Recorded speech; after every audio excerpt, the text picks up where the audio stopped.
Guys, I have a confession.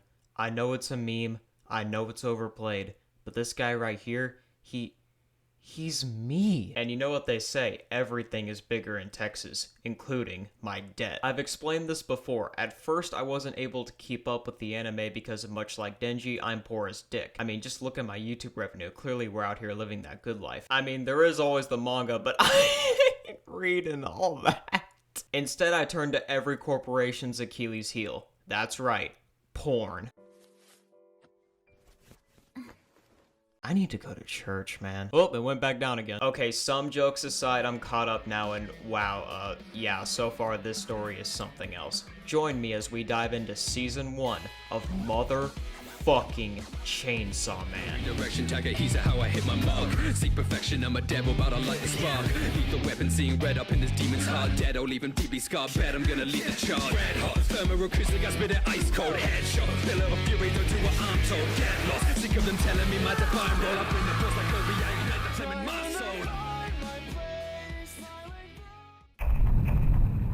Written and illustrated by Tatsuki Fujimoto and inspired by the Texas Chainsaw Massacre, Chainsaw Man is the story about a kid named Denji who inherits a massive amount of financial debt from his late father. So in order to make it by the best he can, he hunts and kills devils with the help of his pet devil Pochita, the Chainsaw Devil. I'm gonna be saying devil a lot, so just be ready. Immediately off the bat, even before we're introduced to any other main characters, we learn exactly what kind of person Denji is. He's loyal, he's chill like that, and he'll do anything for a reward, whether that reward is paper to pay off his debts or something much more provocative. It's very similar to Demon Slayer in that the main opposing force is devils or demons where each entity has its own purpose or power. In Demon Slayer, it's just, oh, this demon can do this or this demon can do that, also don't get bit. In Chainsaw Man, it's a lot more complicated. There can be a devil for what seems like anything. Like, you could have a fucking jockstrap devil and it wouldn't feel out of place at all. How it works is that some people make contracts with devils which grants the user help from said devil in exchange for a sacrifice. Or you can have beings like fiends, which are human corpses that have been possessed by a certain devil that retain certain traits and memories from their previous owner. Or you can have hybrid devils, which lets people retain their human forms and with a flick of the wrist become ungovernable. As is the case for Denji, because once he meets back up with the person his father owed his debts to,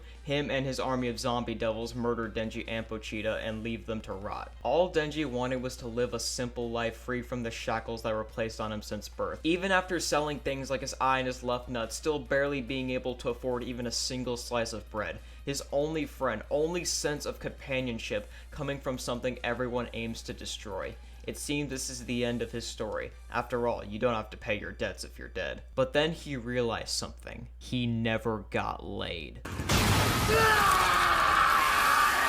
Kill everyone. I think this is also a good time to pause and talk about the animation. MAPPA employees might never see their families again, but they never slack on what they're good at, and my god, this show is stunning. Even the CG they implement to make certain things stand out more is extremely well done. And to all the people saying the animation is bad, even going so far as to make a petition to get it remade, I need you to take a nearest rope that you got, wrap it around, if you got a garage or a fucking stairway, and hang yourself, nigga. Period. Why are you alive? And how about that theme song? It goes oh so hard. With the Mickey Mouse Clubhouse dance? Anyways, after Denji's done murking all the zombies, he ends up meeting her. I don't even know the rest of the story, but you don't gotta be fucking Batman to sense this bitch is plotting something. I don't know what it is, but I'm calling it right away. I know you're full of shit. What with that red hair, that ass, or lack thereof, not to mention those hypnotizing eyes. Nah, bruh. I know it when I see it. My suspicions aside, she's able to make Denji turn back due to her stone-cold demeanor, which if you're not aware, devils feed off fear. The more people are afraid of them, the more powerful they are. Denji, of course, takes a liking to Makima and chooses to work for her instead of being put down as a devil. And they aren't subtle about this whatsoever. She will call this man a dog to his face and he won't even blink. I mean, think about it. She feeds him, puts a roof over his head, and offers rewards or treats if he does a good job. Either Makima is that one white girl who just really loves her dogs, or she's using people like Denji as pets for something much more sinister.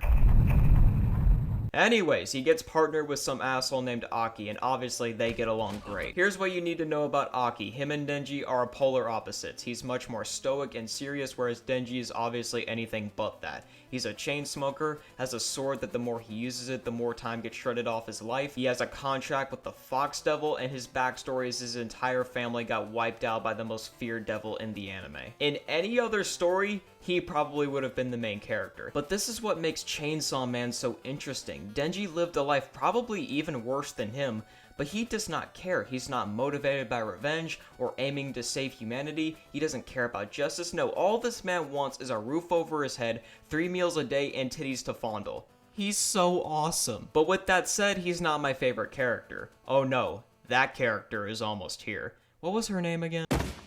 Alright, on your knees, mortal scum! Including so-called partners. You stand in the presence of power! This is power! She's a fiend, which explains the devil-like features, and her gimmick is blood, except for in China, where she's basically the semen devil. Not that I'm complaining. Look, I know she's musty. I know she doesn't flush her own doo-doo feces, and it probably...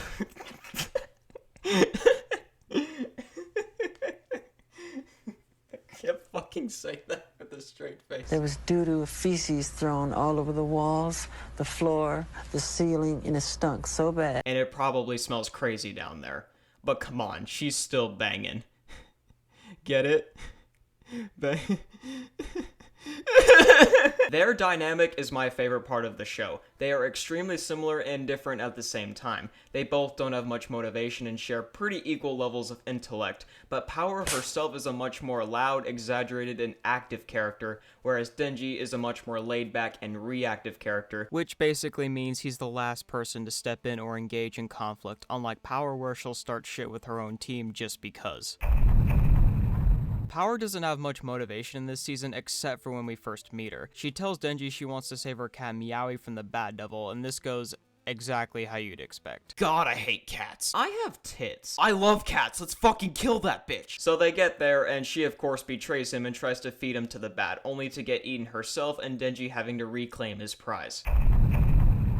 He gets thrown and smashed into building after building, but then my man pulls up rocking his best look in the season. This gives him that extra swag boost he needed and cuts this hoe down like a lumberjack. Bro thinks he's him. But wait, there's more. He then gets apprehended by the foreskin devil up until Aki pulls up with the rest of the Suicide Squad, because let's be real, no one is surviving this show. And Power lives with them now, because I guess Aki doesn't get a say in who lives under his own roof. Things are going absolutely swimmingly until Power is like, I appreciate what you did back there, boy. Now get over here and fill these milkers. And Dennis is Who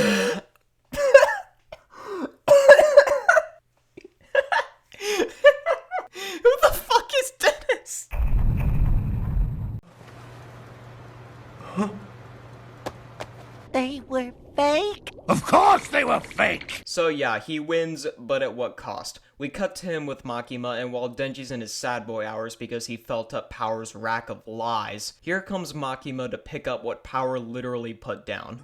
Just from how hard I fight. Memorize it. You know what, maybe she isn't so bad after all. I mean, look at this image. Denji, this submissive-ass bastard, groveling over at the dominance of Makima. This is not very top G behavior, Denji. In the end, she basically says to him, if you can kill this devil, I'll let you hit. And just like that, Denji's brain and testosterone is in full swing. Which devil is it, you may ask?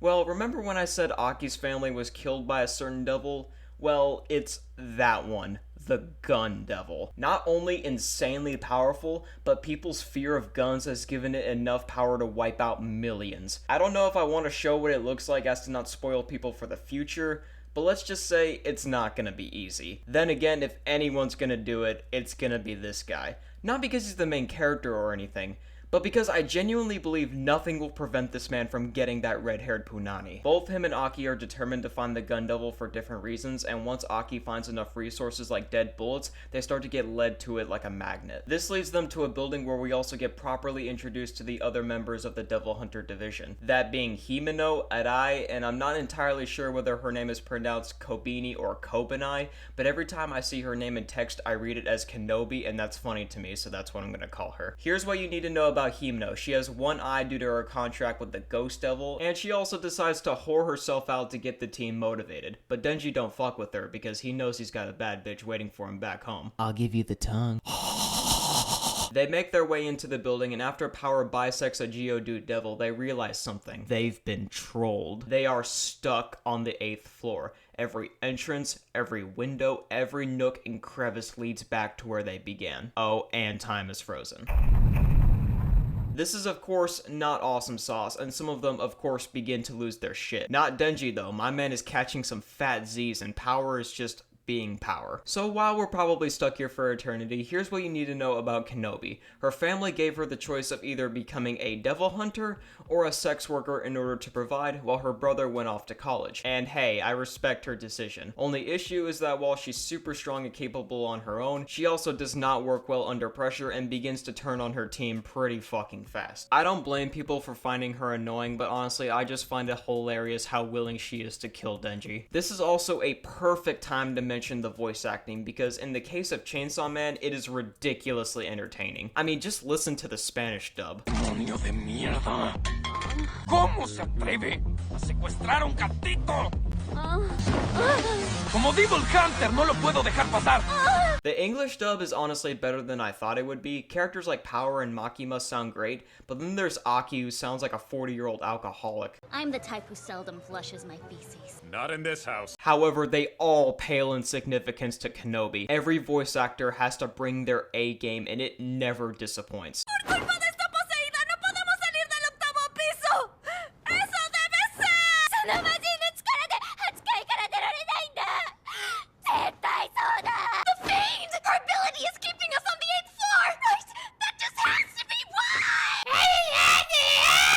There's pie? I know what you are!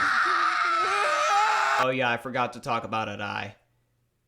He's going to die. Remember when Power killed that devil earlier? Well, it's getting bigger and it'll kill them unless Denji makes a contract or they kill him. This leads to Kenobi trying to stab him twice, in which Aki takes one for Denji. At this point, they are sitting ducks, and you know what that means. It's chainsawing time. He ends up fighting this devil for days with almost no luck. But we have to remember one thing. Hybrids and fiends are basically immortal unless they are literally blown to ashes, and they regain energy and heal damage by consuming blood. This prompts Denji to start fucking drinking the other devil's blood to keep fighting, and at last the devil gives up from the pain and they all get out alive. The gang ends up going out for drinks to celebrate. Aki wants to get some info from Makima, but instead most of them drink themselves into a coma. Except for Himeno, who in her drunken state decides to reward Denji with the kiss she promised in front of Makima. Unfortunately, just like with Power, the fun doesn't last long, as we are presented with one of, if not the most iconic scene/panel in all of Chainsaw Man. Denji, of course, wasn't a big fan of what happened, and frankly, neither was his stomach. But that doesn't stop Himeno from kidnapping and coming on to him. Wanna do it? Do what? Fuck. Now, 90% of men here probably would have folded. Not me, of course, because I'm just different. But because Denji is just that guy, he declines because he's saving himself from Makima. Good on you, man, although I'm kind of worried about how that's gonna go. I mean, you had Power with the fake tits, which, by the way, it's funny that boob squeezing comes before kissing. Then you had Himeno with the vomit transplant. Like, imagine in the future he goes down on Makima and she farts in his fucking face or something. At this point, that's entirely possible. I guess it's also important to mention that Denji is a minor, and it would have been pretty awkward and illegal if he went through with it. Or maybe not, because they're in Japan. I don't know. I've had people tell me the age of consent was raised, but Google keeps telling me it's younger. I don't fucking know. Anyways, him and Himeno end up having breakfast and decide to try and help each other get with the person they're each interested in, because it turns out Aki is the one she wants to be her boo thing. We've gotten several flashbacks throughout the season of how they met. She's the one that started his nicotine addiction, and she's valued his life over hers at seemingly every turn. Things are looking pretty great so far. This is where things get fucked. We cut to Makima on the train when suddenly. Then we cut to Kenobi and Arai when suddenly. And finally we cut to Aki, Power, Denji, and Himeno getting some grub, when out of nowhere this guy starts talking to Denji about his grandpa or some shit, and then... oh fuck.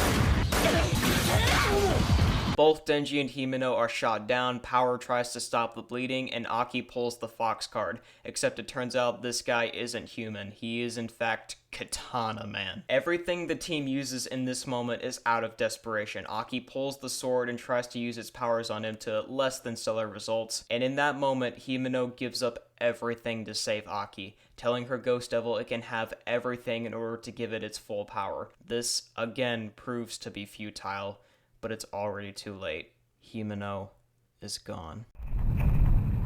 Aki's bleeding out and Power runs off like a little bitch. There is nothing left they can do. Is what I would say if the ghost didn't give them a hand one last time and said, I got y'all, out come the chainsaws, let's fucking go.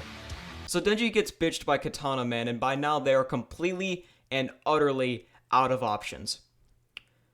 Apart from the fact... So while Denji is getting captured by his ops, Makima uses her unworldly sacrificial powers to pop the people there like tires, and then Kenobi spawns in from fuck knows where and manages to save Denji with Katana Man and the other girl barely escaping. I'm telling y'all, Makima is not what she seems like, just the way she looks at people. This bitch handed the Yakuza a bag of eyes that belonged to their loved ones and even pulled this demonic shit. Who is she? What is she cooking? And what is her plan? That stuff aside, Aki wakes up in the hospital, and we get probably the most powerful scene in the show thus far.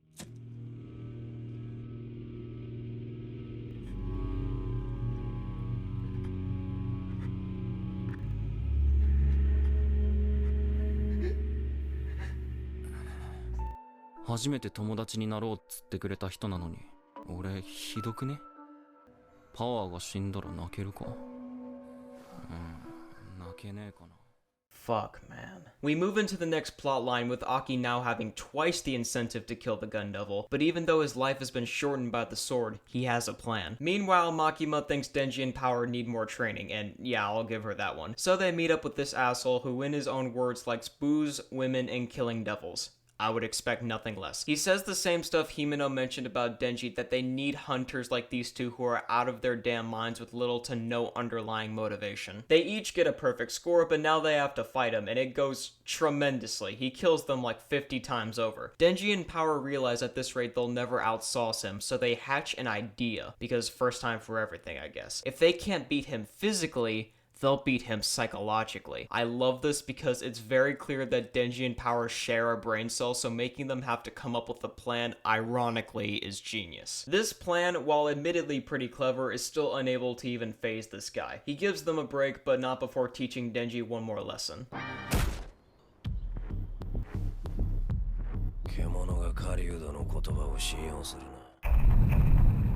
Back to Aki, he meets the future devil looking way more zesty than his first appearance, and he is actually willing to grant Aki his entire lifespan, only in exchange for him living in his right eye. His reasoning?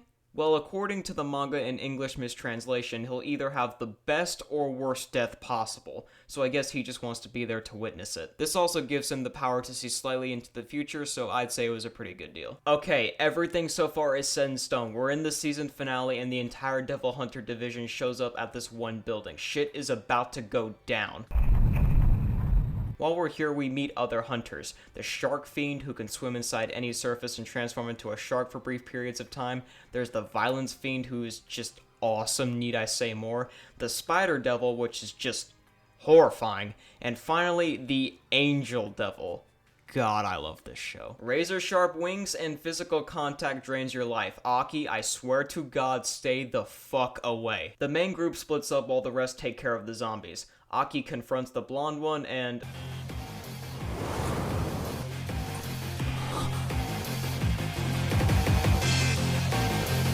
Okay, ho, that's just downright despicable. The ghost tries to kill Aki, but lets him go and instead gives him a special cigarette from Himeno. So in return, Aki decapitates the ghost. Honestly, that's fair. The blonde one tries to pull another devil on him, but you already know what it is. Hello there. Power and Denji have a light scuffle in the elevator until Power gets off to slaughter some more zombies. It's all Denji now. He has his motivation, he's had his training, he is ready to smoke. Apologize for my grandpa. Fuck you and your granddaddy, let's run this fade.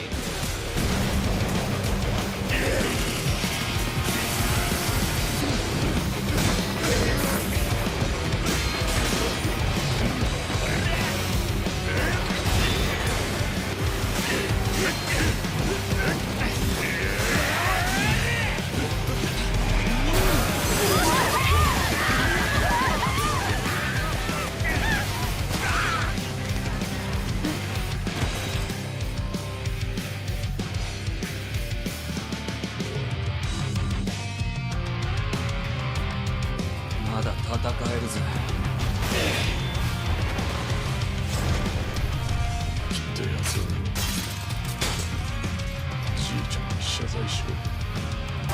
ジイに教わらなかったか。獣が狩人の拳銃なってな。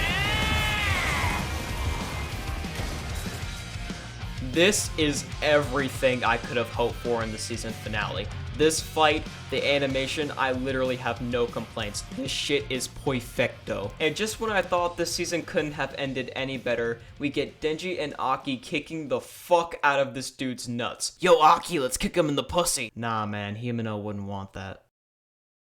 I'm just playing. Although we are left on a pretty big question regarding these villains' motivations. There's a common theme between these people and certain devils. They're all after Denji's heart. I'm going to assume that means they want Pochita for some reason, but before the blonde one can be questioned, she, well...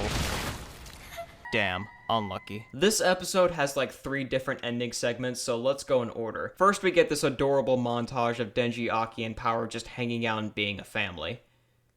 Why do I get the feeling this won't last long? We then get an extended version of a scene from the first episode, and finally it ends with a teaser for Rize in season 2. I don't know who this is or what she does, but people won't stop talking about her, so I guess we'll just have to wait and see. I wish I could give some genuine critiques about this story since this is supposed to be a review at the end of the day, but from what I've seen so far, I can't find any. This show was more hyped than the fucking polio vaccine, and surprisingly enough, it's damn near perfect, at least to me. I'm incredibly picky when it comes to anime, but every time I start a new one and get attached, it's like the best thing ever. Now that I think about it, I could say that about any show. I love the characters, I love the action, and this story gave me something I've never experienced in anime before. Laughter. Chainsaw Man is genuinely funny sometimes, which is not at all the case for most anime in my opinion. I'm not gonna pretend I was a day one fan of the story, but this is like my favorite thing at the moment, so shut the fuck up. And as curious as I am about what happens next, I'm gonna hold out on the manga. I want to experience this shit animated for the first time. Much like Cyberpunk Edgerunners, the only thing I can say is that I wanted more. Edgerunners is completely excusable, but only 12 episodes? Come on, y'all don't really need more One Punch Man, do you? I'm only kidding, obviously. I'll be patient, and I'm grateful for what we've gotten so far. I've heard rumors about the next arc being formed into a movie much like Mugen Train, and with how much that movie made and how successful Chainsaw Man has been, I don't doubt it. I hope y'all enjoyed me trying to be funny, and let me know if y'all like this style of video. I'm really hoping this one does well. Thank you again, and bye-bye.